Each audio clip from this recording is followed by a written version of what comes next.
Yeah, Joe, no, I'm super excited for this recording. Definitely some valuable content, hopefully, that we're going to, some awesome topics that we're going to bring up today. And I'm really excited to answer some of the questions you have for me. Great. Why don't you just get us started? For people that maybe haven't came across you, why don't you just tell us a little bit about how you got started with online marketing? Of course, I'd love to do that. Now, my story started when I was very young. All right. So when I was 13, 14 years old, I already came across a website, like a local marketplace website where you buy and sell secondhand products, so cell phones, laptops, that sort of thing. And I started off by borrowing $50 from my parents. And in my first year of just buying a cell phone, retailing it at a 20% markup, when I was 14 years old, I made my first $1,000. And this was all online, all completely by myself. And this is what really motivated me to go into the online world: affiliate marketing, online shopping stores, drop shipping, all of that. And since then, I've just been dabbling in the online world. I got into web development and coding when I was 16, 17 years old. And yeah, now I'm coming up to 20 years old. I'm in university as well, studying, doing online courses like YouTube videos. I create websites for people, and I just love the field. I love the fact that you can work at home, you can influence people, you can help others from your desk through a microphone, a webcam, and it's just so nice how wherever you go, you can take your job with you. And it's just a real passion of mine, working online, making videos for people, helping people out by fulfilling the needs in the marketplace. It really is just a lot of fun, and it brings me a lot of happiness. And that's the main reason I really love the online world.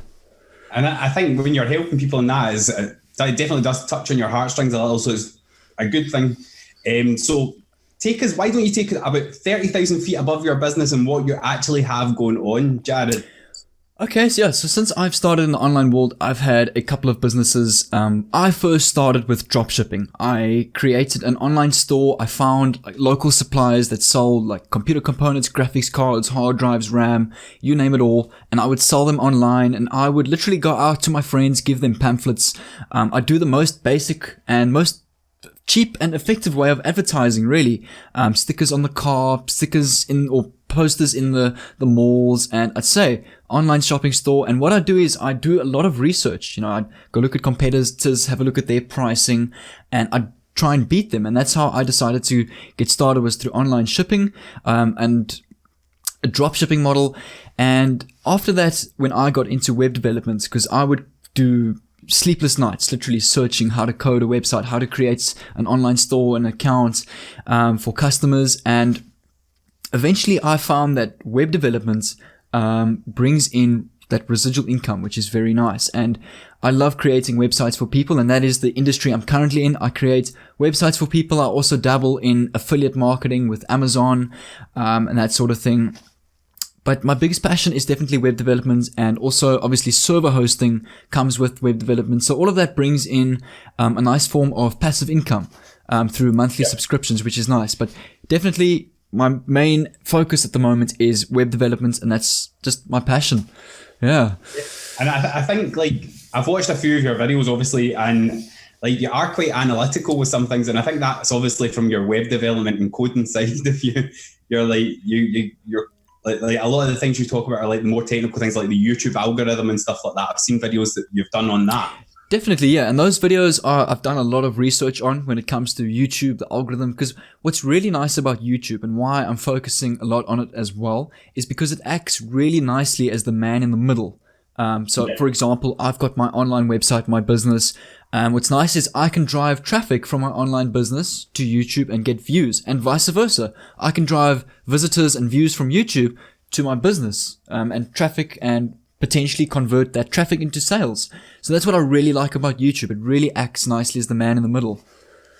Yeah, it's a great traffic platform. And since you've come onto YouTube, how have you been finding it? Look, the first, I don't know, month or 2-3 weeks I was on YouTube, it was very nerve-wracking. I started a gaming channel when I was like 13, 14 years old. Not the same as compared to now, but it was very nerve-wracking. Like, I sat down, I had no idea what to say. And what I would do is, as you can see in some of my videos, I would literally create Word documents, and I'd make notes or keywords and basically read that on the screen. And I'd do some research, put some more notes on the words or the word pad. And as soon as I got more used to and more comfortable with talking in front of a camera, you definitely get more comfortable over time. And it sort of becomes more fun rather than nerve-wracking. Yeah, I've seen a few of your videos where you're doing that, Jay, and you're writing down your notes as you're going along. And I thought that's actually a really good idea, because if you were trying to build an email list, you could give that away as a lead magnet as well. And then definitely, you're killing two birds with a one stone. So what is the main goal you're working on just now with YouTube? YouTube, I don't really have. For me, I just want to influence and help people, whether it's through, choosing what you want to study after college, helping people make money online. As you saw, most of my videos are focused around that, affiliate marketing. But one thing I actually really want to start, and I actually recorded the first piece yesterday, is like a solo podcast, very similar to videos like Gary Vee, Dan Locke, general motivational videos that it's got to do with daily life, happiness, motivation, what you can do as a 20-year-old, as a teenager, as a 30, 40-year-old, what you can do just to find happiness. And that's topics I definitely want to touch on. And you'll notice I actually renamed my channel as well to my personal name, because that's, I don't only want to focus on making money online. Yeah. So for me, I'd say my final goal with YouTube is just to influence, build an audience, and help as many as possible. Yeah, and I think when you're saying obviously about changing the name and that, like a lot of people in the YouTube niche, like they'll talk about like use your name as being eye-catching to like hook people in. But I think as the bigger picture, like you're trying to start a personal brand. So you want to know your name. That's a big reason I changed, yeah. I think I've actually changed mine as well to add my name into it. I think actually it's been better since I've done that. I'm on your channel now, and it does say Joe Elliot, the Lifestyle Design Academy, which I think is perfect. I think it's a brilliant name. Yeah. Yeah. Definitely. So how long have you been at YouTube for since you got started? I started YouTube, I'd say like about the channel you've got now. Full-time February this year. I uploaded 1 or 2 videos last year in November because I was involved in a network marketing scheme or company with Bitcoin mining, and I uploaded 1 or 2 videos, like a course to help people out, but that wasn't really for YouTube. That was just a way to share the video. Then I started YouTube full-time in February, and I took a long break now the last 2 weeks, busy with exams and that, but now I'm off for the next 2 months, so now all in. I'm going to try and get a daily video up for the next two months, which will be excellent. Yeah.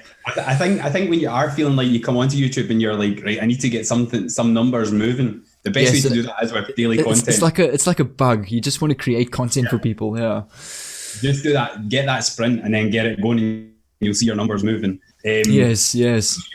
So you touched on network marketing there, and is that something that you're going to be pursuing more in the future? The thing is, yeah, I was very big into network marketing last year, and I'm not going to lie, I didn't enjoy it that much. I didn't like the cold advertising, walking up to people, trying to present the opportunity. It's just not my thing. It's not what I enjoy. So I'm not into it as hectically as I was now, but I certainly did learn a lot. I learned a lot from the people that I was involved with. And definitely a lot about the network marketing industry, but I don't think it's something I'll get involved in again. Have you read Russell Brunson's book, The Network Marketing Secrets? I haven't read his book, but I have read Eric Worre's GoPro book, which is very good. Yeah, because I think with like network marketing, there is like a sort of a cloud over it. Yeah, and there is. And people have got a negative connotation, but really, like you're saying, like go out, speak to people and all that, but there is so many ways to bring that online. Look, the network marketing is an excellent industry. It's a bigger industry than the movie industry, the video gaming industry. It's even bigger than your organic food product industry. And it's a great industry to be in. But as you say, there's a big cloud and misconception, as I explained in my previous video, that a lot of people misunderstand or confuse a legitimate multi-level network marketing company for that of a pyramid scheme and actually miss out on a good opportunity to earn. Yeah. Yeah. I think it is just the way, like, that a lot of network marketing companies teach people to recruit people under them. Like, I think that is the biggest problem with network marketing. Yes. And the biggest thing that you need to ask yourself when joining a network marketing company is there a product or service involved? And in a network marketing company, there's always value coming back to the customer, aka the guy at the bottom. Yeah. And that's the biggest difference. Yeah. Yeah. And there's a niche for you right there, like teaching people how to do network marketing the right way.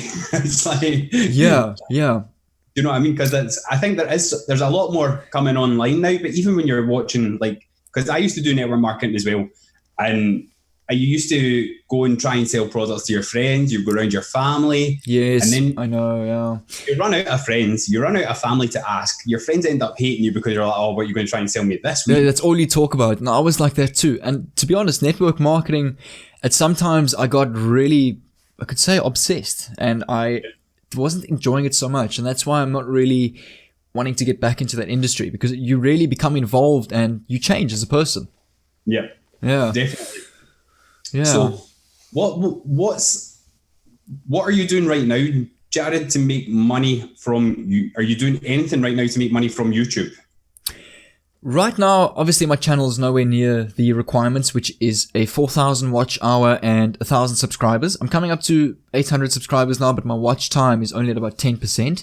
So yes, through YouTube, definitely not the advert revenue, but I definitely want to maybe look at affiliate marketing offers. And I'm actually busy with a very interesting product now, very similar to Builderall, but instead of digital marketing, SEO, I'm more focusing on server hosting and web development on a monthly package, a subscription package, where there will be affiliate marketing included as well for people that want to join the offer.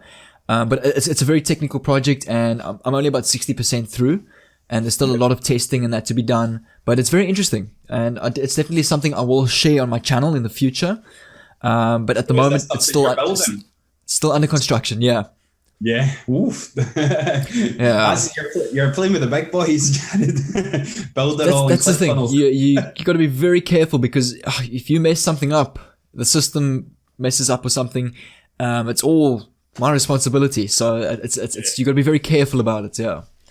Yeah, definitely.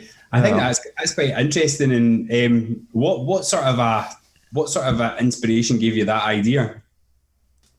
To be honest, myself, really, I came up with web development, and I like to believe that I am creative when it comes to web development, and I basically got involved with affiliate marketing, and I always said to myself, I want to be able to create a website just like this. Like, I came across, what was it, first eBay, and then I came across Builderall, a website like that, and I said to myself, I want to be able to create a website just like this. And I did a lot of research, and I mean, I've spent sleepless nights working how to figure out web design, online courses, and to be honest, what amazes me is school has taught me none of this.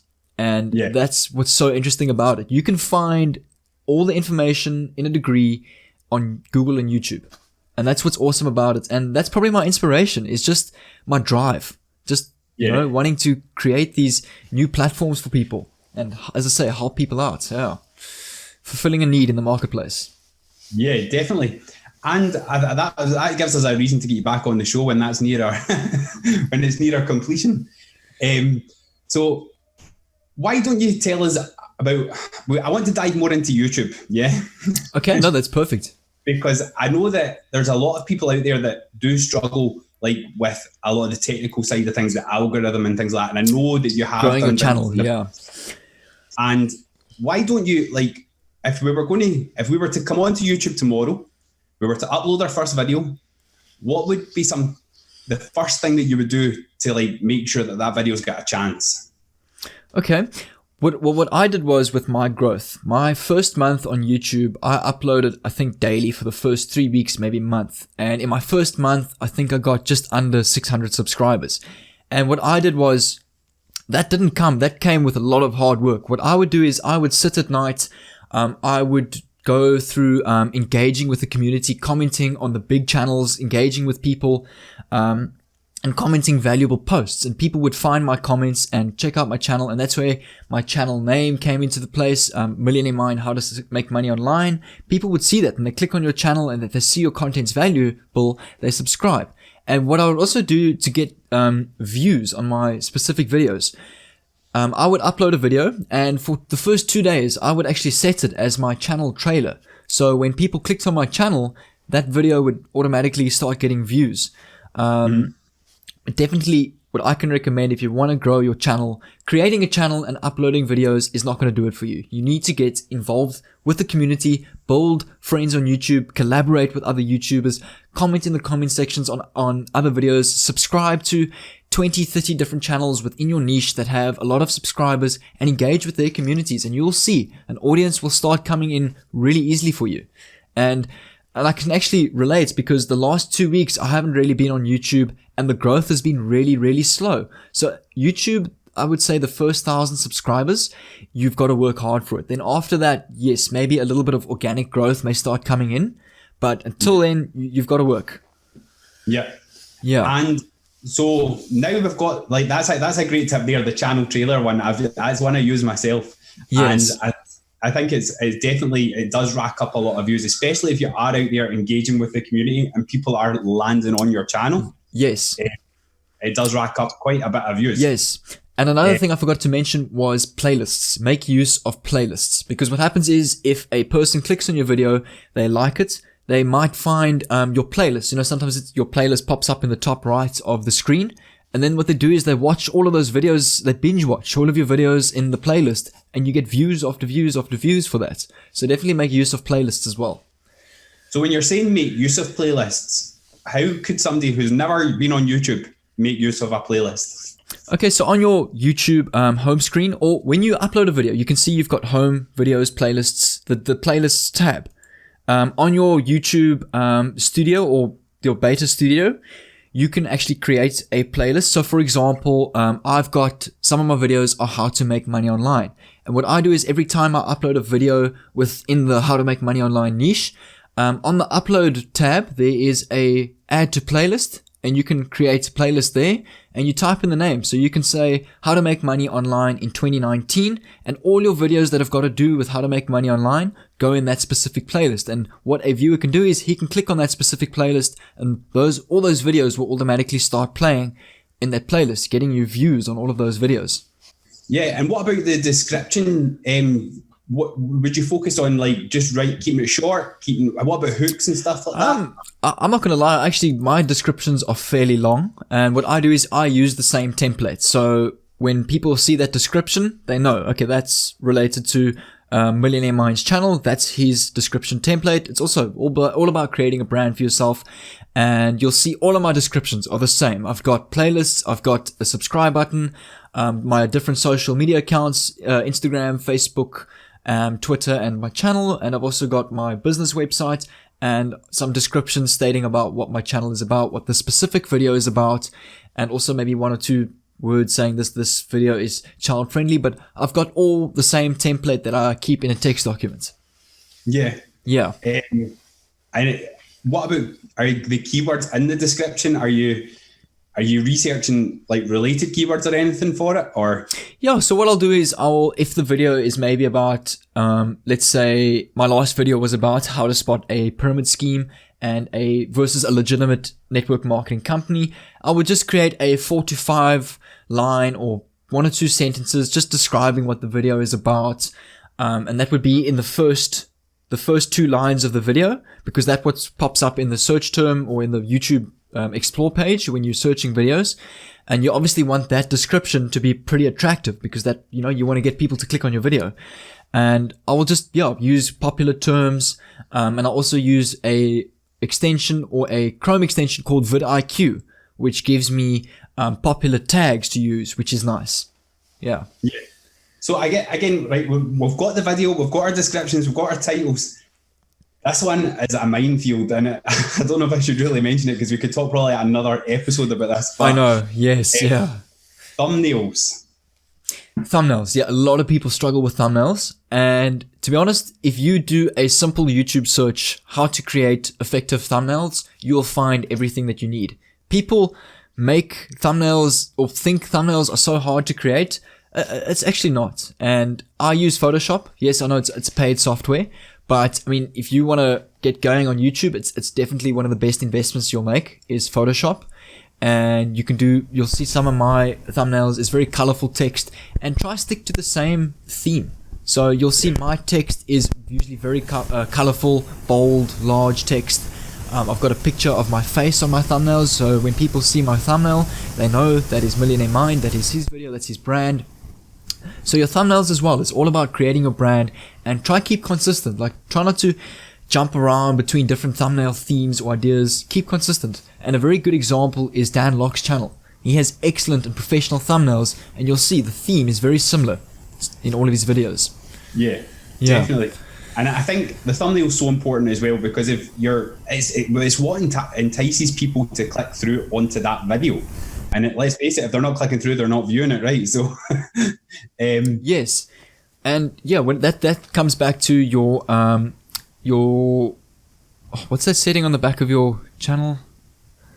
I forget the name. Your click-through rate, your CTR. Yeah, that's it.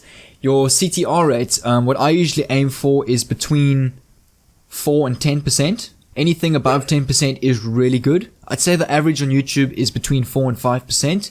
Anything a little bit lower, then maybe that thumbnail didn't do as good. But what you do is go have a look at some of your videos, go have a look at the CTR, and those videos that have a really good CTR, have a look at what you did with that thumbnail and what made it more attractive than the others, and learn from your own videos as well. Yeah. Yeah. And I guess like the next thing that I want to ask you is, so our video's up there, we've got a good looking thumbnail. What are we doing to get views? Do we let it sit there, or do we go out and promote it? I know we made a little bit about the channel thing, but what else would you do?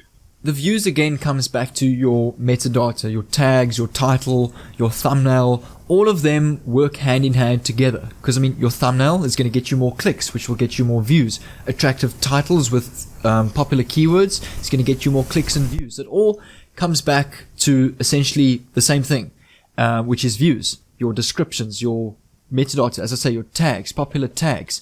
And I would, in terms of cold promoting, the first thing I do is when I promote or upload a YouTube video, I'll promote it on Instagram. I'll just do a short description, new video up, how to spot a pyramid scheme versus network marketing on my Instagram story with a link in my bio. People will click on that. And when it comes to views, there's only so much you can do. And that's, as I say, is your thumbnail, your title, your tags, maybe promoting it on Facebook or Instagram.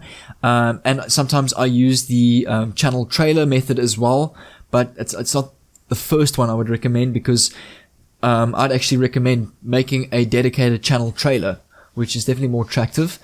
But yeah, from there, you've just got to let the algorithm take over, really. I think obviously, because I came from a blogging background, and back then, like when you start a new blog or that, you would never ever like let it sit. And that's what I found really, really hard with YouTube, is just letting the algorithm take over. Yeah. And I've been applying some of the sort of things that I would do in a blogging as much as I can with YouTube. Like, so if I mention somebody in the video, then when I share it on Facebook, I'll tag the person in it so that they get notified, and hopefully they'll share it. Yeah. And that's been a really good way to get some good views on it. Also, like Facebook groups and stuff like that, I've been definitely using that to get some views as well. And it does definitely push your views up. And if you can get more in the first 24 hours, guys, it's always a good thing. The better the algorithm will promote your video. Yeah. So the first 24 hours is also a bit of a key when it comes to, you can determine the rest of your performance on your video on that first 24 hours. Yeah. And have you had any viral videos yet? No, I haven't had any viral videos. I think my most viewed video is just under 700 views. Yeah. Yeah. That's the same as me. I've not done it yet, but hopefully soon. But the thing is, it will come. And as long as you are very consistent with your views, you'll see when I upload a video, I upload with a goal. So as long as my video reaches 100 views or more, I'm happy. That's my goal. Then I know. But I think a good goal to work with is if you are getting 10% views in terms of ratio with your subscriber count. So for example, let's say you've got 500 subscribers and you're getting 50 views per video. I'd say that's very good. Yeah. And anything definitely. more is obviously a bonus. Yes. Yeah. Yes. Yeah. Sorry, what were you going to say, Jay? If I go to your channel, you've currently got just under 250 subscribers. Some of your videos have got 43, 62 views, 25, 61 views, 69 views, 300 views, 40 views. So your views to subscriber ratio is actually very, very good. Yeah.